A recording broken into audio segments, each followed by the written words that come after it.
Speaking of inaugural, I am thrilled to have, and I'm meeting in person for the first time, Nicholas Oliver. Nicholas is a candidate, if you will. And notice I just said candidate. I did not say a party. A candidate for the mayoralty of the great city of East Providence, Rhode Island. He is, as they say in East Providence, a townie. He exhibits townie pride. And he's going to bring us tonight a flavor of both what's happening in East Providence, both politically, in the business scene, socially, the transition from, I guess, a town manager's role to a true representative mayoralty, and if elected, what his plans are and where his priorities are. We've got about an hour or so to spend with him, so we will be outrage porn free. We will be civilly disobedient, but we will be focused on issues. As I pointed out this morning on the Lively Experiment, my frustration is that the media spends far too much time handicapping elections. They spend far too much time analyzing fundraising. They don't spend nearly enough time talking about what's really important to Rhode Islanders of every stripe, and that is, of course, the issues. How you can impact the lives of everyday Rhode Islanders. That's what we do here on the Coalition. Welcome to the show for the first time. Pat, nice to meet you. Thank you for the opportunity. No, thank you for coming in. So let's start from scratch. We're going to get into your background first, but there's a fascinating transition taking place here that you don't see every day. East Providence, really, I'll call it an under-talked about, if you will, city in Rhode Island. Very, very important, active waterfront, a lot of industry, thriving cultural scene, great town, and yet outside of some rather interesting moments in local politics over the last few years, really interesting at times, really, I think kind of underreported, not really recognized. So what exactly is happening right now in terms of East Providence government? I think that was a great summary of East Providence, is that it is one of the few remaining areas in the state that has a lot of opportunity and untapped potential. East Providence is in the process of changing our charter. In the last election, 73% of the voters elected to change our charter from the city manager form of government to elect a full-time mayor. There will be an election to be scheduled soon by the Secretary of State that will have additional amendments to our charter to be able to create that separation of powers between the city council and the new mayor. Right. And then in 2018, we will have an election to have our first mayor, which is an exciting opportunity for the city. Absolutely. What was the motivating factor behind this really a radical shift in how you folks do business there in East Providence? Well, I think some of it was politically motivated by the people, that we were just tired of seeing an ineffective city councils of the past cycling through city councils and then cycling through 6 city managers in 7 years. Right. I know I, as a voter, said, I've had enough. We need to have stability in our community. There are too many vacant buildings along the waterfront. There are too many vacant commercial and industrial buildings throughout the city, and that means loss of jobs, economic hardships, and that we need to have some revitalization, a renaissance, if you will, that is coordinated through a full-time CEO accountable by the residents of the city, the voters of the city, to be able to make sustainable changes to make it more affordable to live there. Right. And it really is fascinating because East Providence is probably one of the true legitimate melting pots in Rhode Island, both economically, socially. Describe some of the neighborhoods to folks who never leave Providence, or where I'm from. Understand that Papa Gino's is their form of high art pizza. Talk about the city itself and give us kind of a quick 2 or 3 minute tour of different parts of East Providence. Well, you can keep your Federal Hill. I'll enjoy the Portuguese restaurants and many other diverse restaurants within the community. So, growing up, people started to break away from living in communities based on their nationality and the church that they attended. Still predominantly Portuguese community when I was growing up there as a child, with a significant Cape Verdean population. Right. Now that has changed, and I think part of that is because when people immigrated into Rhode Island and they settled here in Providence, they wanted to send their children to a better school. So when they saved up some money, bought a home with a yard, had a little bit of land for themselves, be able to put their children into a better school, they chose East Providence. So they realized that you didn't have to pack an overnight bag, you didn't have to get your passport stamped to go over to the Washington Bridge, and be able to get a great opportunity, educate your kids well, and be part of that towny pride that we cherish. Absolutely. Explain the whole townie thing to me. All right. What exactly is a townie? So townie's pride, or being a townie, means something different to everybody. I've never heard it being specifically defined. So I'll give you the college essay version 20 some odd years ago when I applied for Citizen Scholarship. For me, townie pride means that it's a love and respect for the community and the school system and the teachers that provided you the foundation to be able to take from that and be able to better yourself, better your family, and build a career or livelihood that you give back to the community. That's what townie pride means to me. But like I said, it means something a little bit different to everybody. Well, it's interesting because I've been, you've contributed to this establishment, the Go Local Providence, a number of different levels, and I've been following you kind of afar from Facebook. And the one thing that is sort of the special sauce for potentially great mayors is this sort of, and it's got to be in your DNA, a real love for the actual city. I mean, it strikes me that you are East Providence, and you don't have, I'm sure the world holds great things for you in the future, but it seems to me that your near obsession is with East Providence, and just you've embraced the community. And I happen to I worked in a little place called New York City for a number of years when a guy named Ed Koch was mayor, and you never had any doubt. I had the opportunity to meet him a couple of times, very briefly, but you never had any doubt whatsoever that he was New York and New York was him. Absolutely. They became indistinguishable at times, and I've just gotten that sense from you because you exude this whole townie thing, and it's funny because there are towns in this state that don't have that kind of collective soul. They try hard, but what I've been impressed with, I've gotten to know people from different communities from my own political outreach, is just listen. It's almost an attitude of listen. We can pick on East Providence, but not you. That's very true. East Providence is one large family. Despite its large population, we are all interconnected. I think Rhode Island learned about interconnectivity when the Station nightclub tragedy occurred. In East Providence, we know what the state had learned at that unfortunate period. We are all interconnected somehow. We work together. We do activities together. Our kids play sports together. We're neighbors. We go to the same church. We go to the same Portuguese clubs. Those sort of things. There's always opportunities for us to integrate.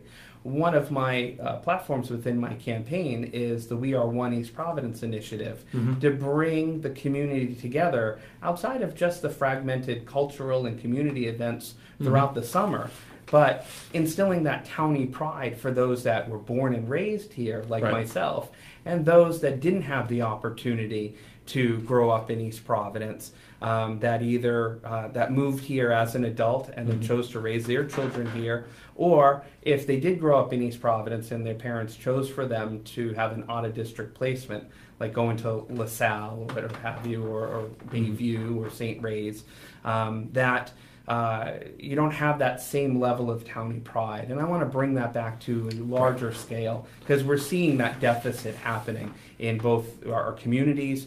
We're seeing, like I said, businesses close, homes not being kept up, and people just having a very negative opinion about the city. You don't have to go too far than the various East Providence Facebook pages to hear about the various complaints that people have.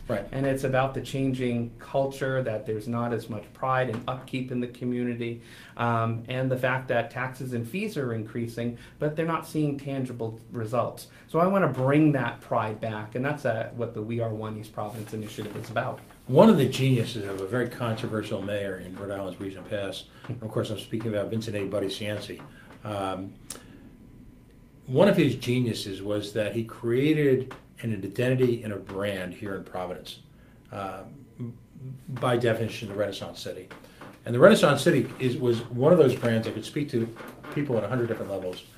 It didn't obsess over Federal Hill. It didn't obsess over Smith Street. It didn't obsess over the South Side or the West End or the East Side. Yeah. It didn't obsess over any one of the Fox Point neighborhoods or any throughout the product. It created the notion that there was an identity and a brand that Providence would be represented by. And in doing so, there was an inordinate amount of pride generated, and it was directed very positively in so many different ways to building up downtown Providence and the variety of neighborhoods. And people became much more invested in the community. And I sense that that's what you're trying to do with East Providence, where you think of not just the neighborhoods, but you're thinking of people who are looking at East Providence as sort of a way of life, not just a city. And in doing so, you can then attract the type of businesses organically that help a city grow without the kind of crazy corporate welfare that's going on. You can attract people back into the city schools and the local schools. You can attract people in to support local institutions before they feel like they have to go somewhere else to have a good time. You actually redirect that energy inward, and as a result, everyone on so many different levels prospers. And that's how great cities are made. And great cities don't have to be the capital city. They don't have to be the biggest guys in town. But they have to be a community, and they have to be a city. Sounds easy to do. It takes time, though, doesn't it? Absolutely. Now, your background, you're from East Providence. You went to East Providence High. I did. University of Hartford, and then you got a master's in public affairs up at UMass? Yes, I did. All right, so talk to me a little about the educational background. Is public affairs, is that like public administration, or is It it? is. It is. All right, and then you've spent the greater part of your career so far, you're a young guy, but the greater part of your career working heavily in the not-for-profit sector and working for NGOs and directly in the community. Tell us a little bit about your work experience. Sure. So I've had the opportunity to work for some great organizations outside of my educational experience. Right before 9/11, I was a state director, government affairs for the American Heart Association, right down the road here, only a couple of blocks away from where your studio is, and was there throughout the 9/11 years and into that mid part of the first decade of our century. And we had some great strides there with expanding public access to defibrillation, immunity liability laws for Good Samaritans to perform CPR. And I think most notably, one of the great civil rights activism of my generation would be to have smoke-free workplaces statewide. And I know that smoking issues and the right for folks to be able to consume tobacco is a personal thing for some folks, and saying that's a little bit of too much government outreach, reaching in and telling me what to do. But I think the exposure of secondhand smoke far outweighs that, and that was our argument going in for the ability for anybody to be in the community to be able to come out and to utilize public spaces, government spaces, restaurants, etc., and not be exposed to secondhand smoke, particularly those that have a health condition. In the case that I represented, those that are cardiac survivors and stroke victims, survivors, that wanted to be able to participate in the community but felt restricted to do such. Another great part of my resume is that I worked for the Sierra Club. And the Sierra Club was a great opportunity for me to flex my business experience and to expand the hybrid and electric vehicles into the Rhode Island market, as well as the development of charging stations. That impacted me personally. I drive today a hybrid vehicle. I plug mine in at the end of the day. Which one? I drive a Chevy Volt. I love it. I'm a libertarian who drives a Fusion Energy. Yeah, it's a great car. There you go. It's zippy and it's quiet. My neighbor keeps telling me, I never know when you're coming. It has a little buzz like a golf cart. but it has an efficiency of a regular sedan. It's fun. My neighbors always know when I'm coming. Tony can attest to that.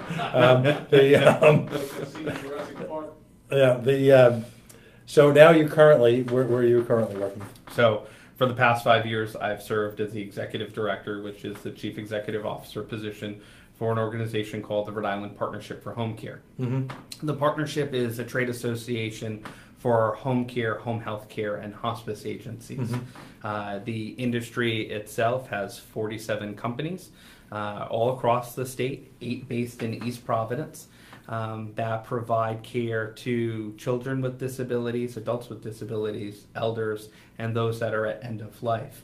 That industry generates just over $500 million annually into Rhode Island's economy. Right.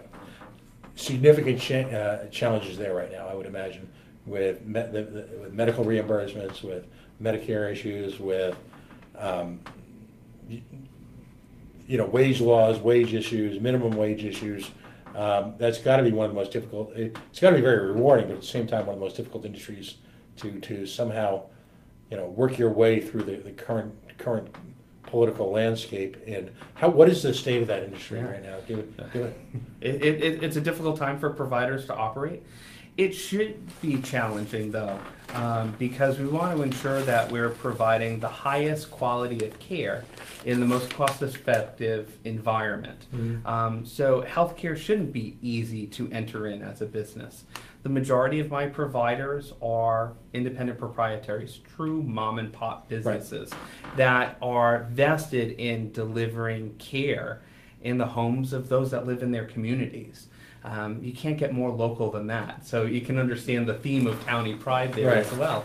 But it is a difficult environment here with the instability of the Affordable Care Act, what will happen with its future, payment reductions as a result of its implementation on the federal level. Mm-hmm. And then here in the state, we have this Reinventing Medicaid initiative under the current gubernatorial administration that hasn't generated higher quality care, but has led to reductions in the amount of providers, particularly in the long-term care space, but also reductions in the amount of staff that are able to generate care, because we are seeing we've seen increases in reimbursement, but they've really been reductions because we've been told specifically how to allocate those funds, but they haven't improved quality of life for our paraprofessional staff, and it has constricted our ability to be able to go and compete in the current marketplace.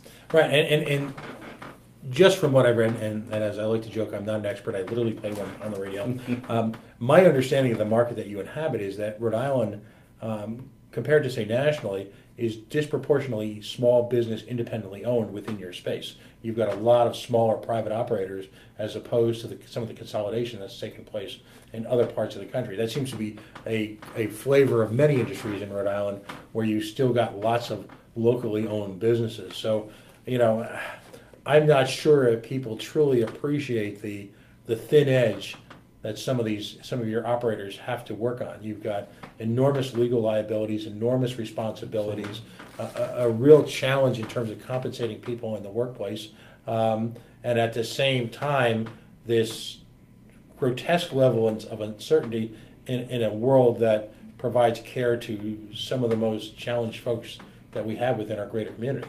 Absolutely, and the goal is to make sure that patients are able to stay at home and be able to participate in their community. Right.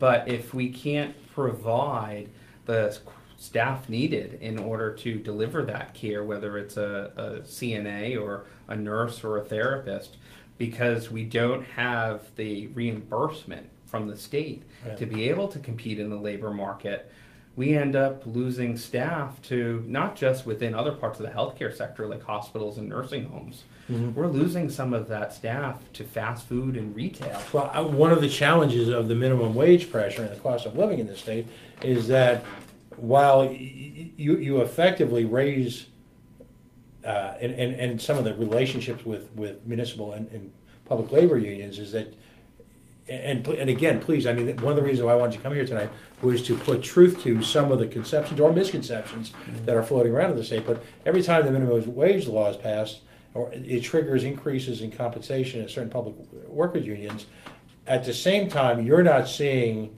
a concomitant increase in your reimbursements, so that make what is a very physically challenging, mentally taxing job, quite frankly, worthwhile for the individual on a financial level when compared to other income opportunities. I mean, not to get too religious, but I always tell the staff, those that are directly providing care, that I truly believe that they are angels on earth in the vision of Mother Teresa.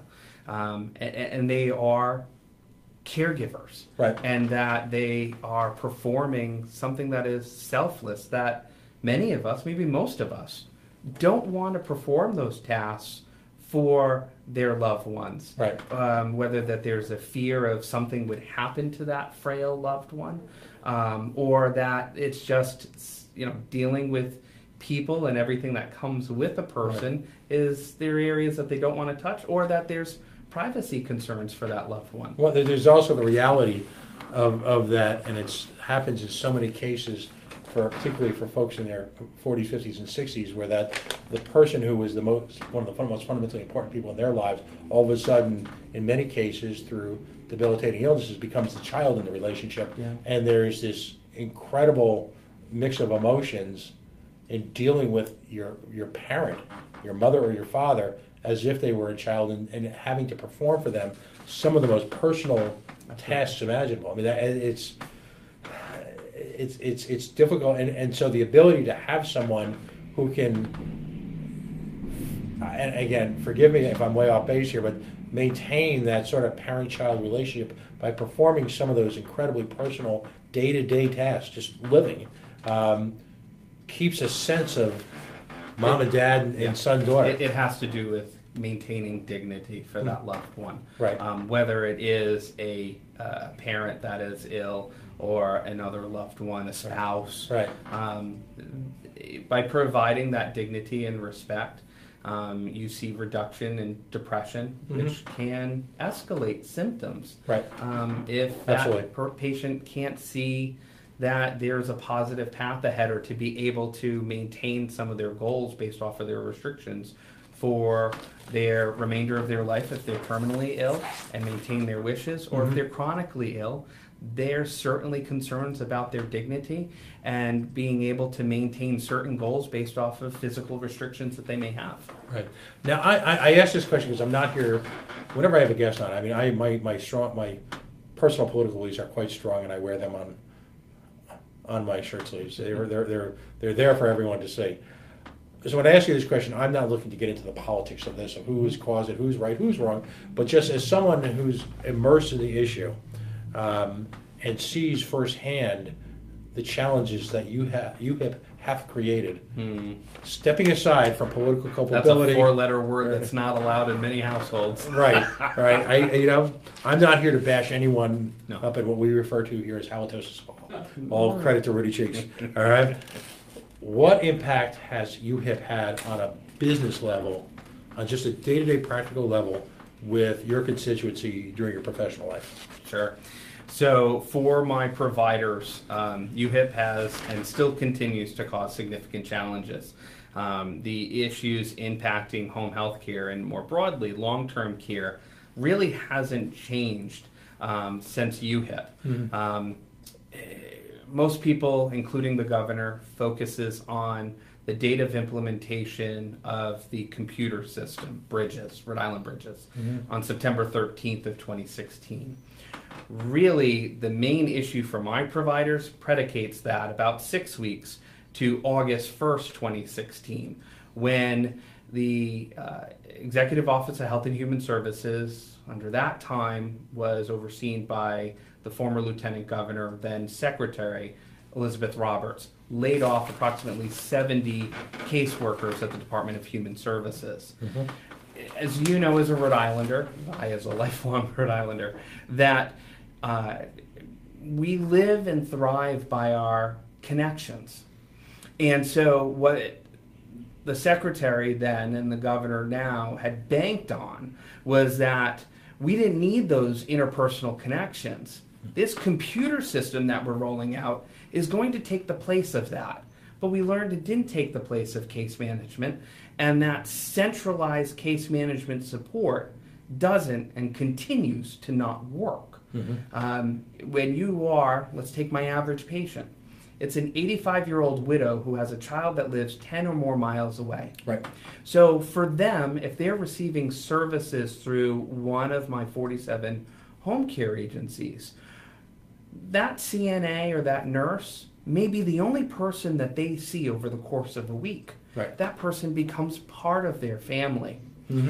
When there are issues that may arise, if my provider picks up the phone to talk to that patient's case manager, or if the patient or a family caregiver calls, they're not assigned to a particular case manager anymore who knows and understands that situation of that particular patient and the family dynamic. It's whoever's picking up the phone and looking it up in the computer system, or in the case of long-term care applications, that they've abandoned the system until it gets fixed a year plus later, that they're still doing it by pen and paper. Well, let me take a look at that file. Well, they don't understand what that complexity is because they've never met the patient. You've lost an entire realm, if you will, of institutional knowledge that is so important to an elderly or a chronically ill or an end-stage illness patient. Or even, let me just add, a parent of a child with an exceptional disability. Right. And you're right, Rhode Island is tribal. Rhode Islanders live on, it was one of the reasons why we're here in Rhode Island. Absolutely. You know, on a superficial level, the notion that you can walk into the coffee exchange and be sitting next to your state rep or sitting next to someone who's a broadcaster on the evening news. You know, that's why we don't go anywhere else, because there are no degrees of separation. So when you eliminate that from that dynamic, the result can be catastrophic. Absolutely. Because the particularly since we live in these, you know, this highly nuclearized, almost polarized family structure, you know, you're right, that nurse literally, I've seen it personally, literally becomes, you know, they're there Christmas morning. Yeah. Because that nurse is the only contact with, in some cases, with an infirm stay-at-home patient, with, quite frankly, with reality. Yeah, home care and hospice never sleeps. It is a 24/7, 365 business. We have to be. We have over 20,000 patients that are seen each year. We're larger than many facilities and networks combined. Right. The only difference is that we're operating in near 20,000 different locations throughout the state.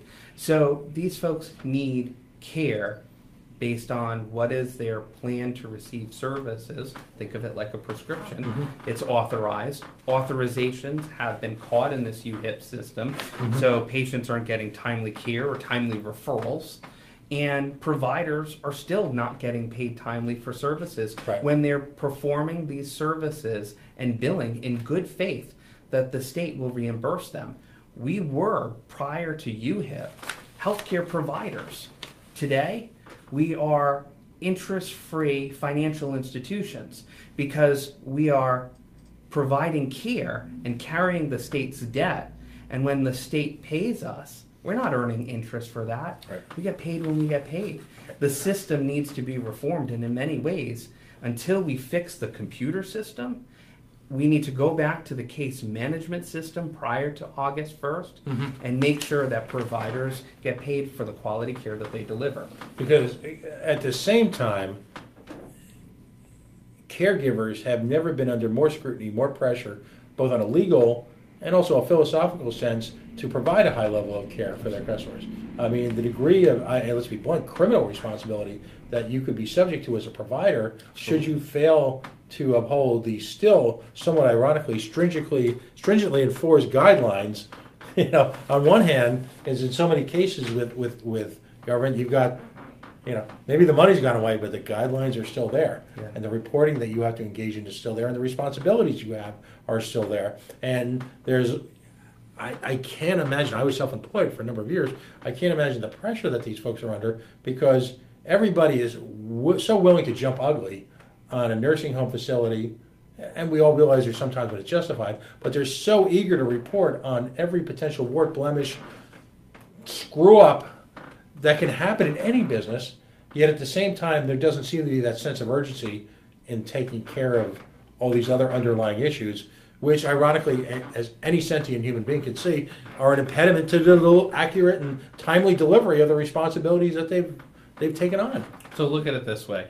Last month we had our largest independent nonprofit agency close, Homefront Healthcare. Right. Had over 450 patients and about 300 staff members. Mm-hmm. At the same time, there was a 20-bed facility in the northern part of the state, the Nancy Ann Nursing Home, that was closing. So the response by our state elected and regulatory officials looked at that as they see the vision of here's a nursing home closing, and they see elders on gurneys being wheeled out. That's the scare. Right. But when it comes to those that are homebound, that are ill and need care in order for them to remain at home and not have to go into an emergency room or go into a nursing home at a more costly expense to taxpayers, Exorbitant. there isn't that vision of, oh gosh, what do we do with 450 patients that can't get care? Right, because the optics are significantly different. The so much of what happens in this, and let's be blunt, if you, in your case, you work with it professionally, if you haven't experienced it personally to a family member, it's easy to, I'll take the high road, promote solutions. But until, like so many issues in our lives today, until it's part of the fabric of your daily life, you are ill-equipped to preach solutions. Well, it's interesting that you say that, is that we try to take elected officials out on home care visits at the partnership. We have one scheduled in a couple of weeks with our newly elected state senator down in Newport and Jamestown. Dawn, yep. And we try to do that, yes, Dawn Oyer. And so we try to provide that education early on, so this way they get that look and that feel That's of a great what idea. home care is, especially if they've never experienced it for a family member, or maybe even themselves if they had home care as part of a post-operative plan. Right. So we try to provide that education. Some take us up on it, others don't.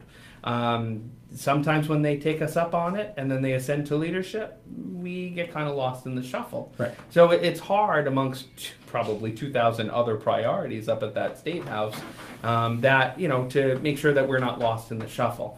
What ironically, going to your point, is that I sometimes get phone calls from those that have retired from the General Assembly and say, I'm looking for support for my elder parent or my spouse, and Right. I can't get services. How come? Can you help me?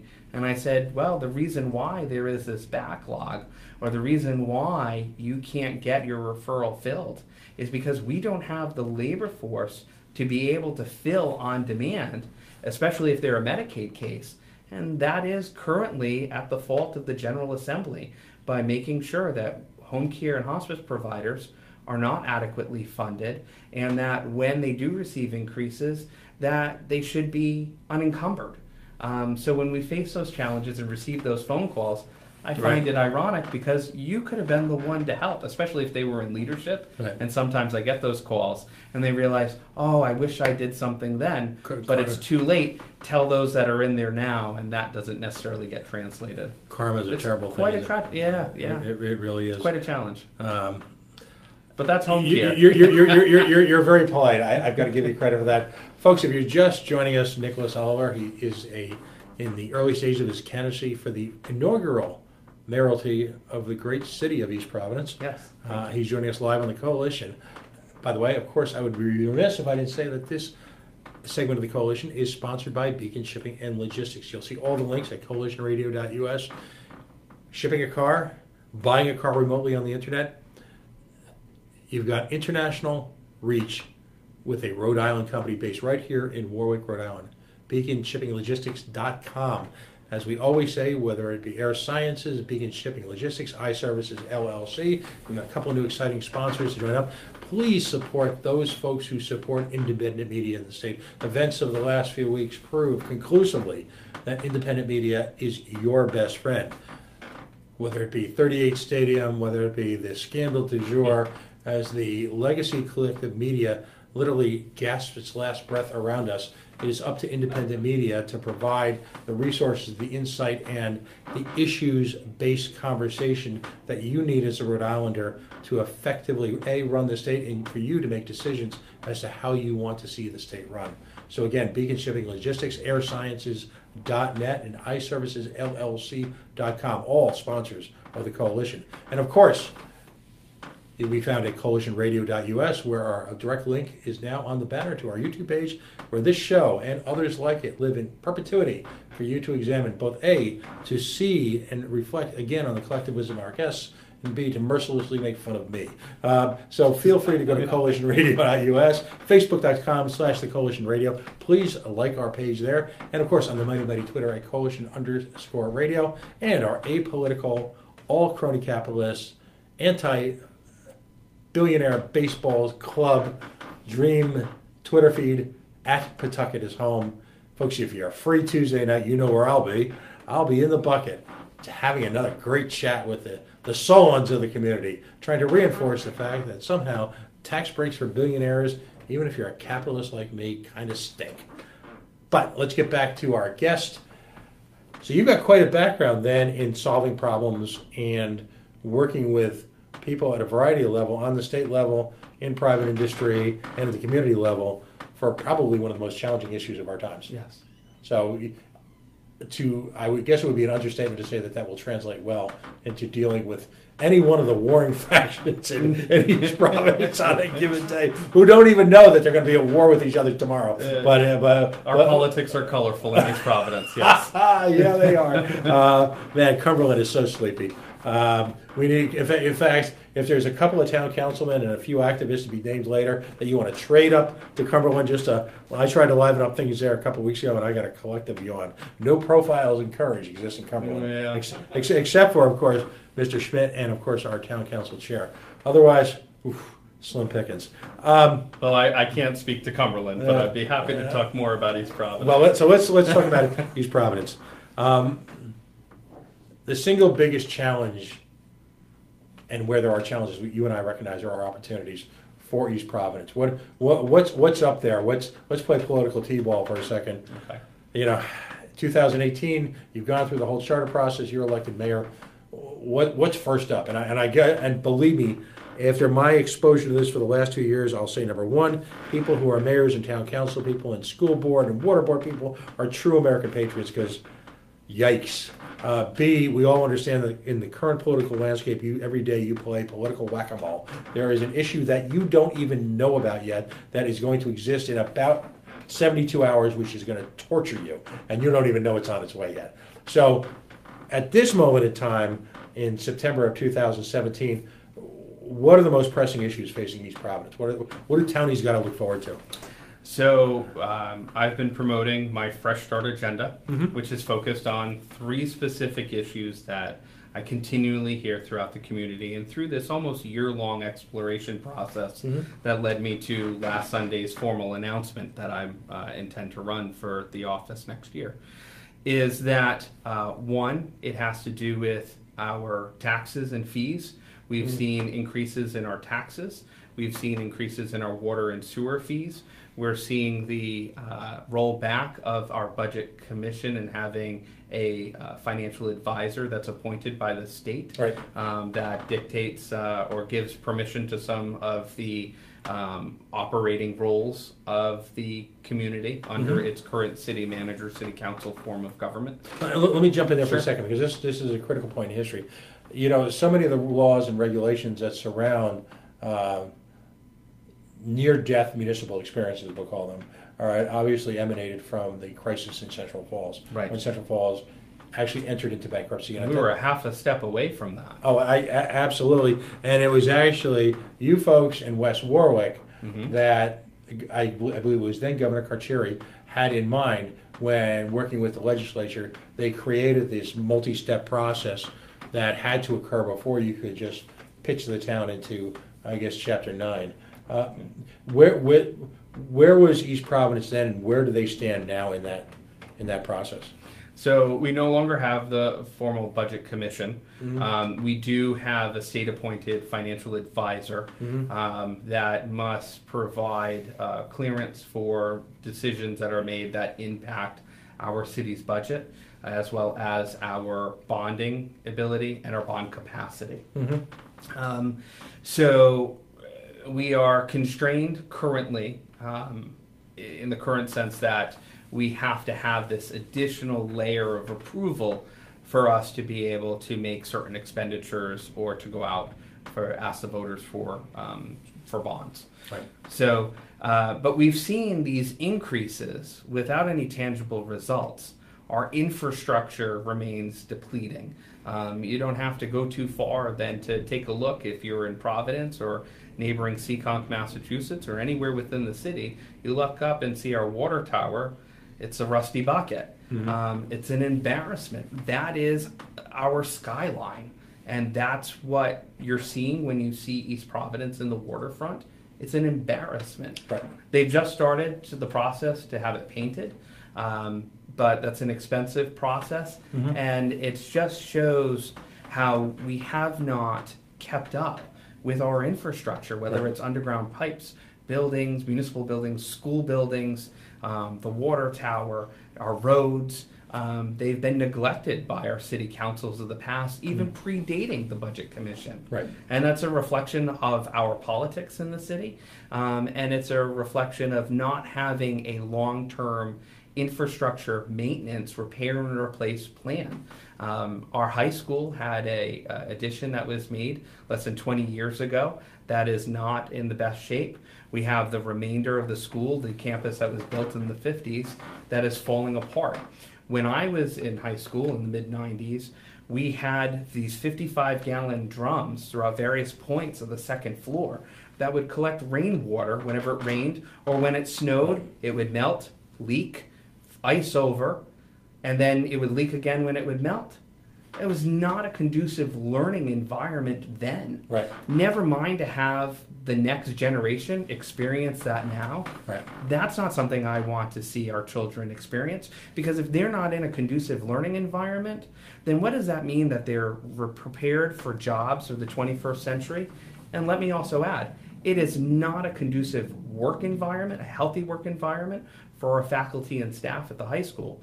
But the problem isn't just our high school. It is other municipal buildings and other schools throughout the city. It is a significant problem, and we need to address our infrastructure with that long-term plan as well. One of the challenges I would imagine as a town manager, as opposed to a mayoralty, and I've never lived in a town with a town manager, so again, feel free to jump in and correct me, is that a principal role of the mayor is, as W. Bush would have said, is the vision thing. You've got to have a vision to execute in order to have a path forward for a city. Our town managers, and I'm a technocrat, so I would love to, in a perfect world, think a town manager is the answer.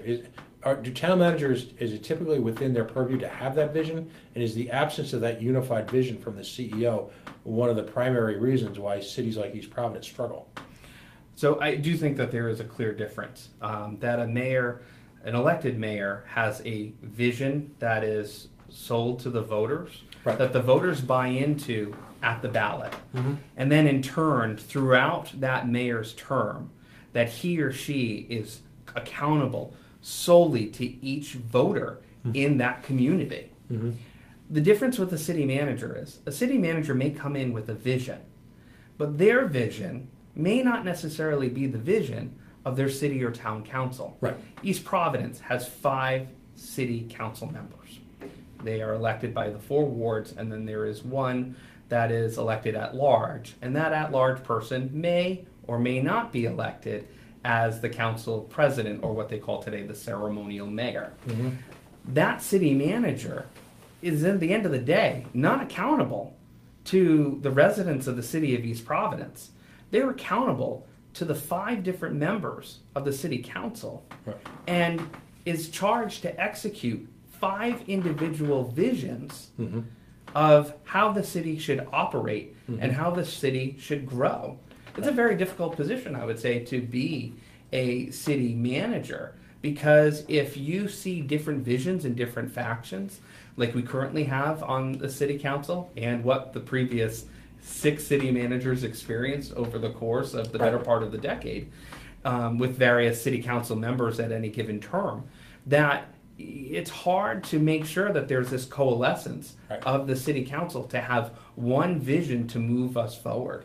No, and you know, if you look at a more, I'll say where the local politics are on a much wider display statewide, if you look at Providence, you know, clearly if you had a city manager in Providence, you potentially have the interests of the south and west side at direct conflict with the interests of the east side. And I mean, if you look at the differences there between the goals, the objectives, the current status economically, those two areas couldn't be more different, and only by action of geography exist within the same city. Yeah, the needs and culture are different in a larger community like Providence. In East Providence, I mean, we have 4 distinct neighborhoods, or wards, if you will. So there's Rumford, Central East Providence, Kent Heights, and Riverside. And certainly there are micro neighborhoods in between. But for them, there is different economic classes, different cultural diversity, different needs. Some neighborhoods have seen higher unemployment than others, given the type of work or careers that they may have. And that's the final facet, or the third facet, if you will, of my Fresh Start agenda, is being able to bring jobs back to the many vacant buildings, commercial and industrial, along the waterfront, as well as throughout the city, and that be able to identify employers and those that are unemployed and make sure that they have that skill set needed. Now, you hear other politicians talk about jobs, and that needs to be the tenet of their campaign, and if elected, the tenet of their term. But the difference is that we do a great job in our city promoting kids to graduate the high school and go on to college. And we do the same for those that are military bound. We just had a military helicopter fly in, I believe it was 2 days ago, into the parking lot of the high school to promote those that are interested in the military, to get them excited and want them to learn more. But we have a career and technical center that's adjacent to our high school. We used to call it the VOC, or the vocational school, when I was there.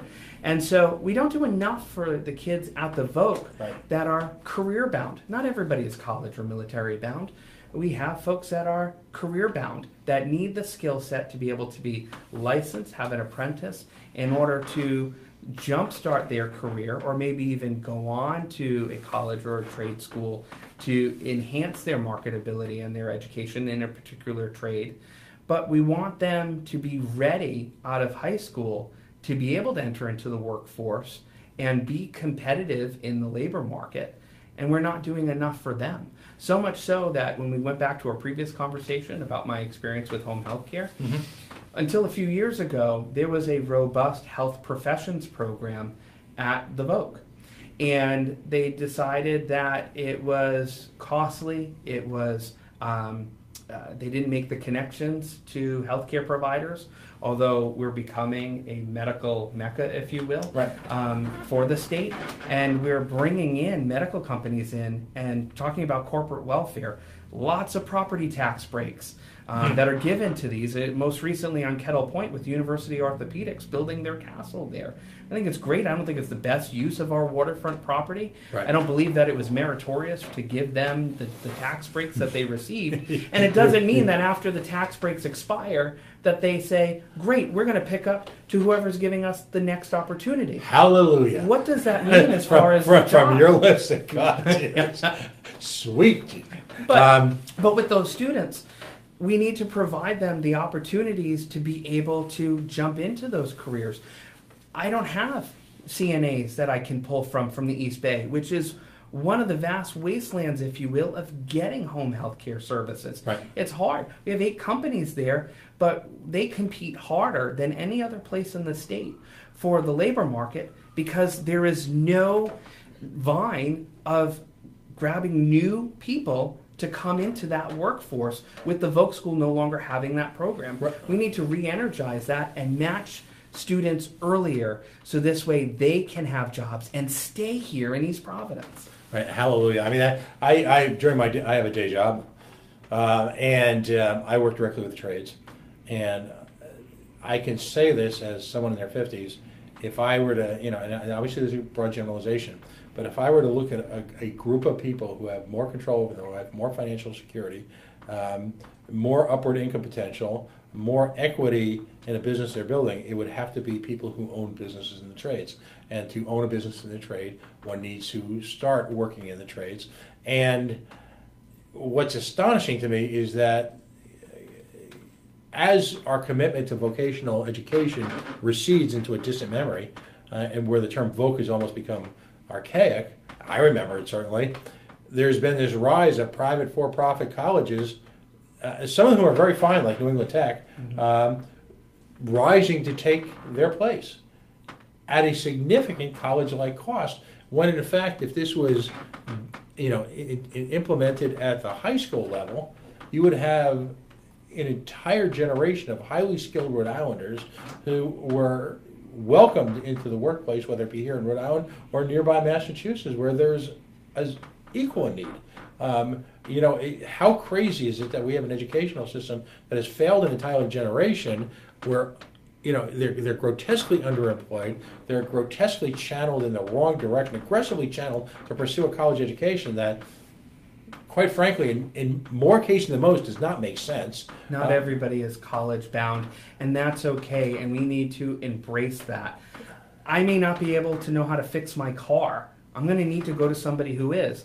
I may not be able to figure out what is wrong with me when I have a health condition. I need to go to somebody who does. May not be a great cook, but I can go to somebody who is a great chef and teach me how.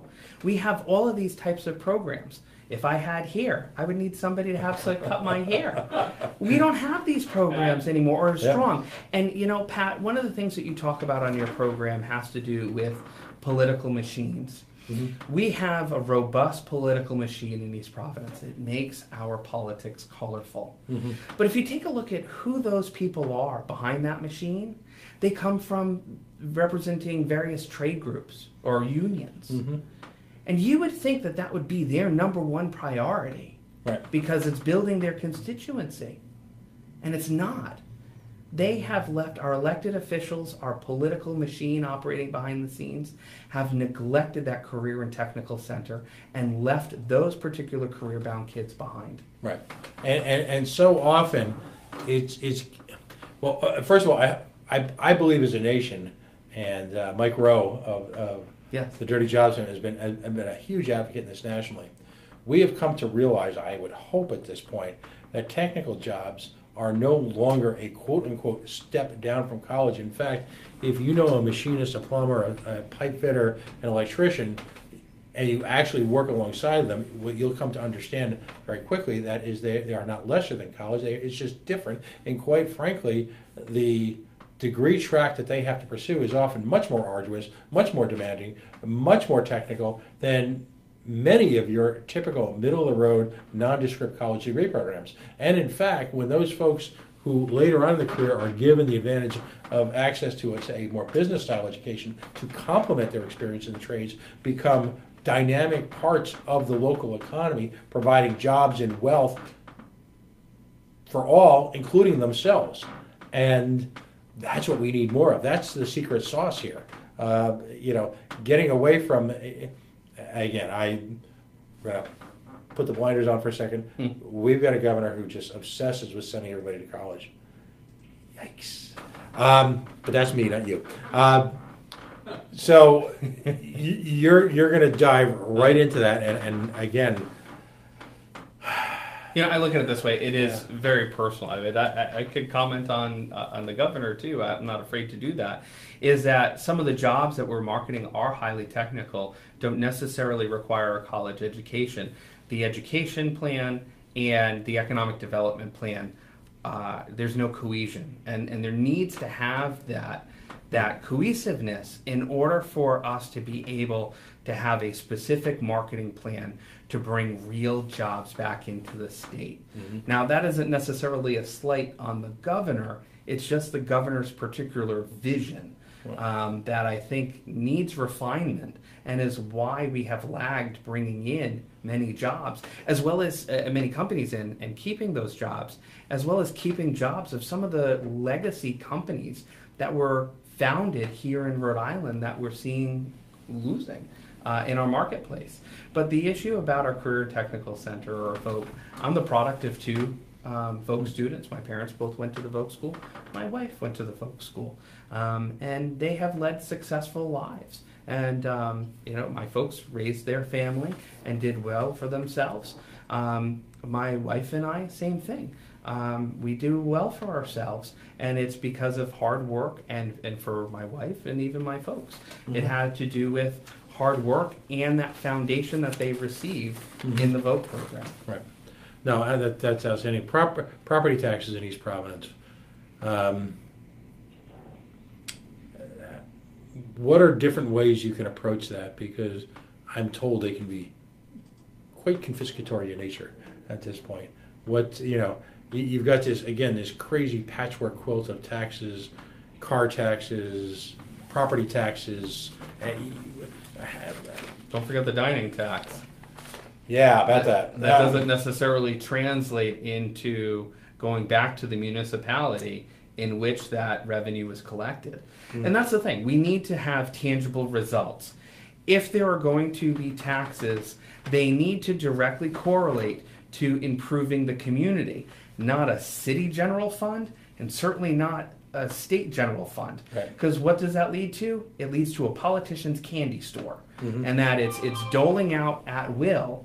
And then you say, well, for my providers, well, we don't have the money this year. Show me the money. I've heard it time and time again. Even when a member of my community, Helio Mello, was finance chair under then Speaker Gordon Fox.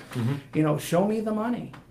But we seem to find money to lower car taxes, lower beach fees, because it's good politics to do such. Right. Give college for all, or refine a plan to do such, to create these wage pass-throughs that don't lead to meaningful results, and paid sick time, which is another unfunded mandate.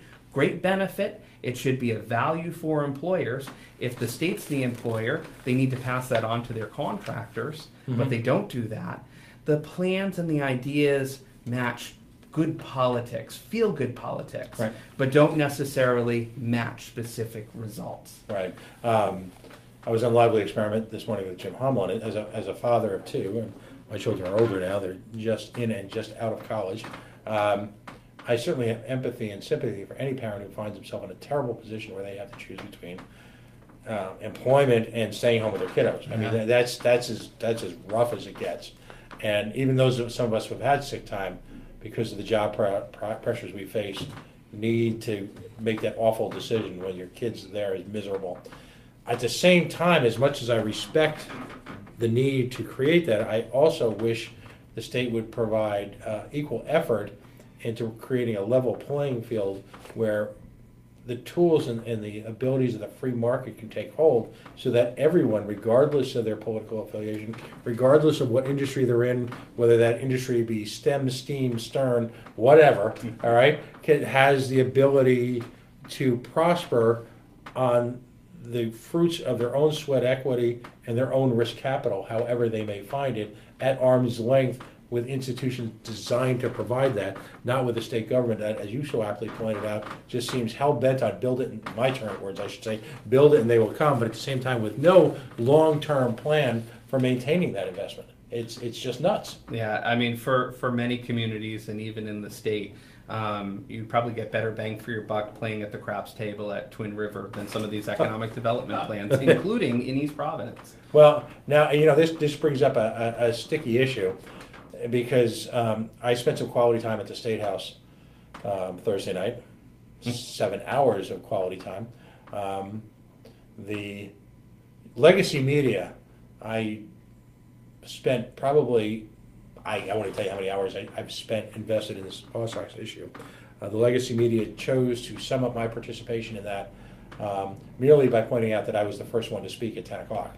It was an opponent to the stadium, as opposed to, actually, you ready for this? God forbid, let's not get crazy here, but diving into any one of 2 or 3 dozen, as one heckler pointed out, endless list of economic concerns relative to the Paw Sox Stadium. That's what passes for the legacy media in the state, and that's what passes for quote-unquote government. So you had this, literally every mayor, every deputy mayor, every process server got up there to line up and just say how much they love the notion of a government subsidy for an entertainment business, including the senator from East Providence, Mr. Conley. Now, I'm not asking you, I'm asking you to step aside again from the politics of the issue, Sure. but you've made some very clear, cogent points about subsidies. What do you think about the Paw Sox? I'm not a fan of corporate welfare deals. Mm-hmm. Let me actually back up and say that my heart really does go out to Mayor Gribbian and the people of Pawtucket. The Paw Sox is an identity of that community, a community that has otherwise economically struggled. Mm-hmm. A lot of the mills went away, Mm-hmm. and they have struggled for decades on trying to do an economic reinvestment, trying to find what industries could stay and thrive in that community and maintain that identity. But its heart is in the Paw Sox. I can't imagine what Ben Mondor would be thinking today, seeing what is happening to his beloved stadium and his beloved team. Now, it doesn't necessarily mean that there aren't problems with the physical plant of that stadium. But we as a state, and certainly those that are in neighboring Pawtucket, have invested millions of dollars into its repair.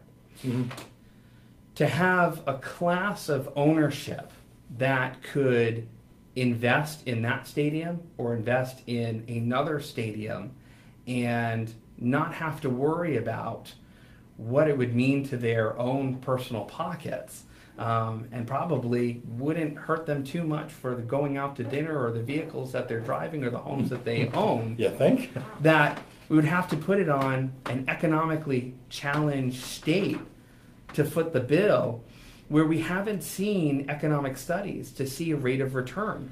I had a council member in East Providence who proposed and even took Google Maps, and on our waterfront at Bold Point, where there was supposed to be a Pat Benatar concert tonight, because of the current weather, it got canceled. Right. To put a proposed stadium like the one that they were proposing on the Apex site in Pawtucket, right there on Bold Point. And let's give out corporate welfare tax breaks in order to incentivize them to come to East Providence. Let's break out the defibrillator to the taxpayers when we can't even build a high school nor have the bond capacity to do that. But we're going to dole out corporate welfare to bring this team here, a farm team here.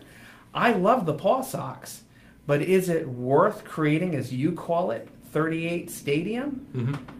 I have significant heartburn that would be the best use of my tax dollars and not see a long-term rate of return. But again, it's not an issue that East Providence will be looking at. I hope not between now and next year. If elected mayor, it is not something that would be a priority on my list.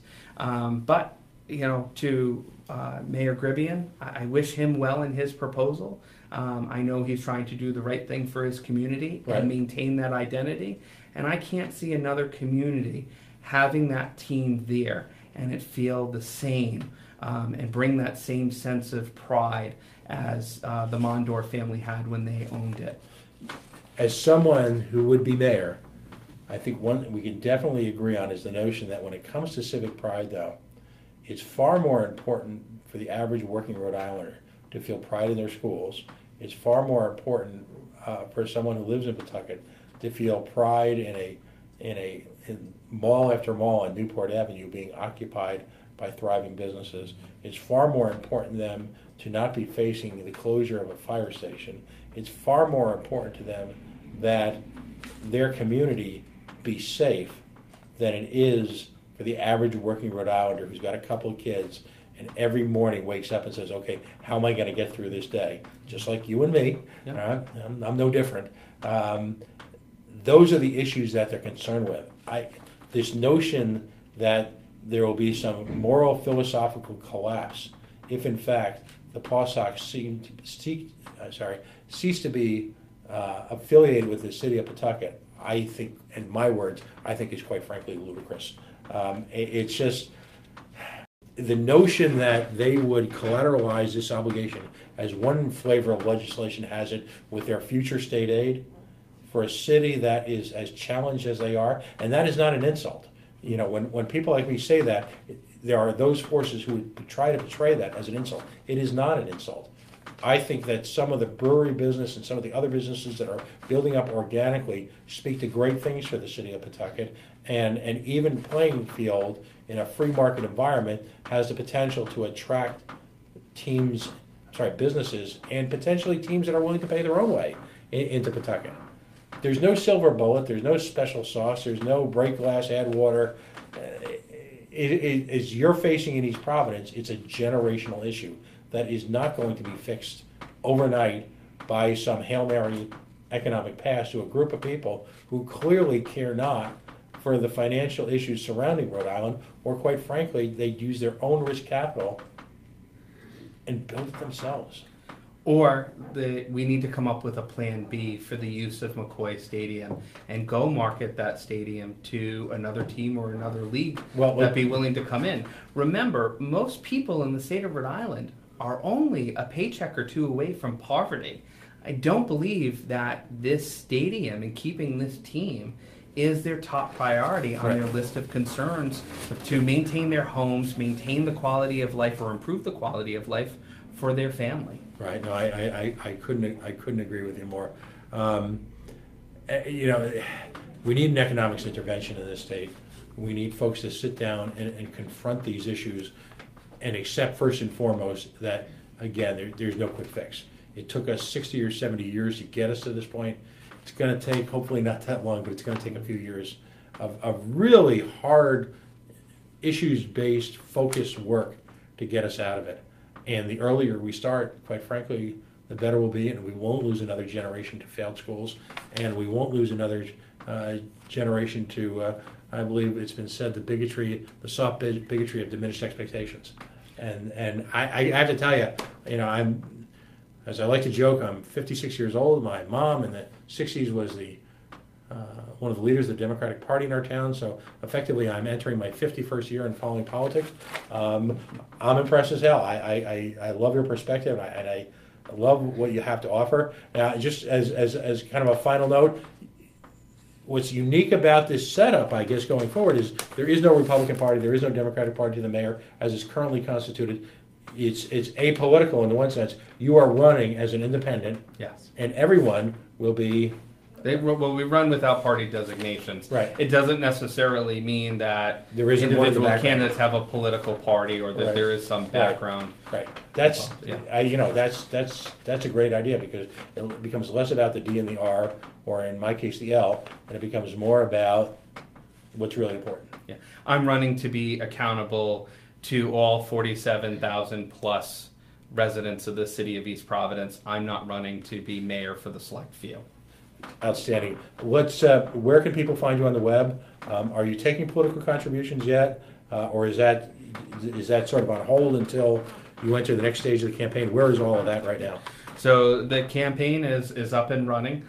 We studied my viability of my candidacy and learned that I'm competitive against a number of rank and file politicians.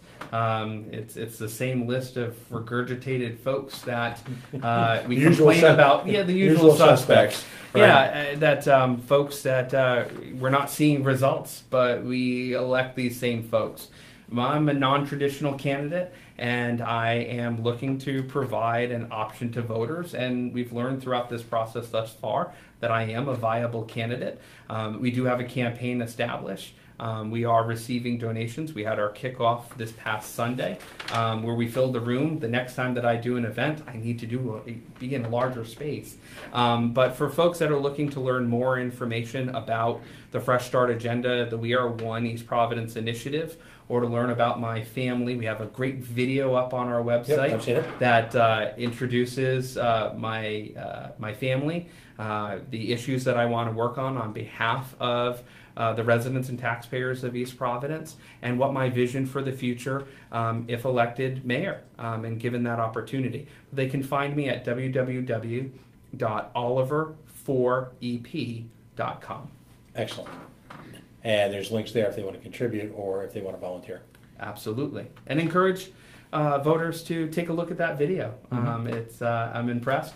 It was produced by someone who just became a citizen of the United States a couple of months ago, and he did an impressive job and did my family well, and I think is a great kickstart to our campaign. I'm really proud of it. No, I'm excited for you, and I'm very, very impressed, and I appreciate the thoughtfulness from which you're addressing all the issues, and quite frankly, it's clear that on two levels you've invested a great deal in this. In the run-up to this, you've spent a great deal of time working in the community in a variety of capacities, and at the same time, it's clear that you've given a significant amount of thought to the underlying issues that challenge and provide opportunities for the town itself. And that's something that's an ingredient that's been sorely missing in Rhode Island politics. Someone a lot smarter than me once said that politics and public service are supposed to be for people who want to help lives, not get one. And I've always loved that. I just think that kind of sums it up neatly. So I wish you the best of luck, and I hope you'll stay in touch with us. And the door's open if you've got issues that you want to discuss or present and challenges that face East Providence. And as you go through this whole end stage of the charter and the run up to the election itself, just let me know. Thanks, Pat. I appreciate the opportunity. It's nice to talk with you and to be able to have an opportunity to speak to your listeners. Super. Nicholas Oliver running for the mayoralty. The inaugural is something we're looking forward to in just a year and a half away. He's running as an independent for the first mayoralty of East Providence. He brings to the table significant industry as well as not-for-profit experience spanning some of the most complicated issues facing Rhode Island and, quite frankly, Americans today. A healthy perspective on the role of government in economic development certainly doesn't hurt, particularly given the madness that we're surrounded by at this point. Links, of course, to the website are already up on our Facebook page. And again, this interview will be available for your viewing pleasure in perpetuity on coalitionradio.us, where a simple click to our YouTube page will bring you right to it. Congratulations, and thanks for coming in. Thanks, Pat. All right. Thank you.